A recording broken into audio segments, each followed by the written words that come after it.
Bonjour et bienvenue sur Comics Party, j'espère que vous allez bien. Petite vidéo aujourd'hui pour parler du film Les Gardiens de la Galaxie volume 2 qui vient tout juste de sortir au cinéma. Vous avez été nombreux à me demander de faire une petite vidéo pour vous dire ce que j'en ai pensé. Voici donc ma critique sans spoiler du début donc à la fin.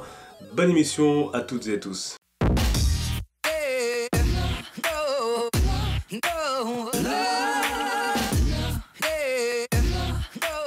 Les Gardiens de la Galaxie volume 2 est un film réalisé comme pour le premier par James Gunn. On retrouve notamment au scénario Chris Pratt dans le rôle de Peter Quill, Zoé Saldana dans celui de Gamora, David Bautista et Drax le Destructeur, Bradley Cooper prête sa voix Rocket et Vin Diesel à celle de Baby Groot.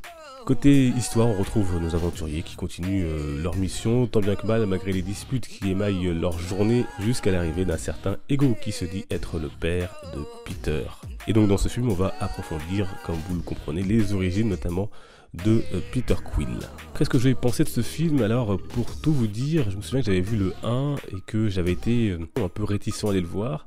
On comprenait pas trop d'où ça sortait même si je connaissais les comics. Et puis j'ai vu le film et j'avais adoré jusqu'à ce que ça devienne vraiment mon film préféré du MCU. Et je suis allé voir le 2 avec beaucoup d'attentes, même si j'avais lu quelques critiques qui n'étaient pas super bonnes, donc j'avais été un peu inquiet. Et au final, non, c'est très réussi. J'ai passé un super moment. À l'heure où j'écris cette critique, c'est encore frais dans ma tête, donc j'ai du mal à vous dire s'il est meilleur que le 1, mais sur bien des aspects, oui, il est meilleur que le 1, je trouve. Je pense qu'il est peut-être meilleur que le 1, ça sera à définir plus tard, mais c'est vraiment un très très bon film, très réussi. On retrouve les points forts du 1, un humour totalement assumé, réussi. Alors, et certaines fois, ça peut paraître un peu lourd. Chaque personnage a son humour et c'est ça qui est intéressant également. Visuellement, c'est très joli. On nous fait découvrir de nouvelles planètes avec la faune, la flore locale, avec des coutumes. Et ça, c'est plutôt riche et donc ça, c'est vraiment intéressant. La musique, la bande originale du film, qui là est menée par la deuxième compile, la deuxième playlist de Star-Lord, qui égrène et qui émaille tout le film, qui rend sa couleur pop, sucrée le film. Vraiment très réussi, les effets spéciaux, les scènes d'action. N'hésitez pas à aller le voir si vous avez aimé le 1, il n'y a pas de risque que vous soyez déçu par le 2, bien au contraire. Sur les points faibles, peut-être le scénario est un peu en dessous, un peu plus faible peut-être. Il y a un scénario, contrairement à ce que j'ai pu lire, mais peut-être que c'est pas le meilleur enjeu qu'on puisse faire, et en tout cas de la manière dont on s'est amené parfois. Peut-être en dessous du 1 sur le scénario, peut-être. Mais ça marche quand même. Alors si on s'arrête sur les personnages, on retrouve donc Peter Quill, donc joué par Chris Pratt, et donc là on approfondit, comme je vous l'ai dit, ses origines, la question aussi du rapport à la mort de sa mère, voir à quel point ça a été dévastateur dans sa vie, la relation au père absent, qui est un schéma classique dans ce type de film, qui là est plutôt bien utilisé et bien approfondi, malgré quelques scènes que j'ai trouvées pas forcément au top, donc avec Ego, mais voilà, ça marche très bien. Notre ami Chris Pratt interprète royalement ce rôle de Peter Quill avec son caractère de chef de bande qui ne comprend pas toujours son équipe et son équipe qui ne comprend pas toujours. Notamment, ça va se manifester avec Rocket dans le film. Il y a toujours ce côté aussi avec Gamora, c'est dans le 1 qu'il est plutôt amoureux. Il va essayer de poursuivre cette conquête avec elle.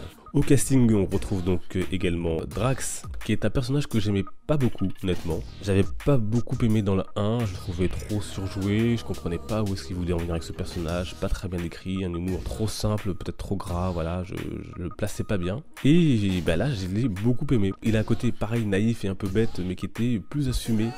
Et avec un personnage qui est mieux écrit parce qu'il a un rôle, une place plus importante. Il est très badass dans le film également, on peut pas le nier. Alors il rit beaucoup, peut-être un petit peu trop, mais voilà, j'étais agréablement surpris par l'utilisation du personnage.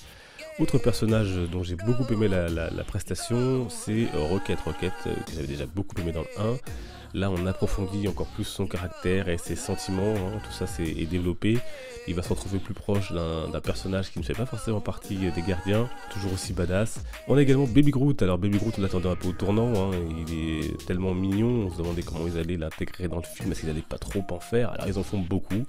Trop peut-être pas. On a un Baby Groot irrésistible avec aussi un côté donc mignon et badass. Il y a une scène notamment avec Rocket et Yondu qui est à mourir de rire. C'est une des scènes qui a fait le plus rire les spectateurs dans la salle. Donc Baby Groot, ça marche très très bien.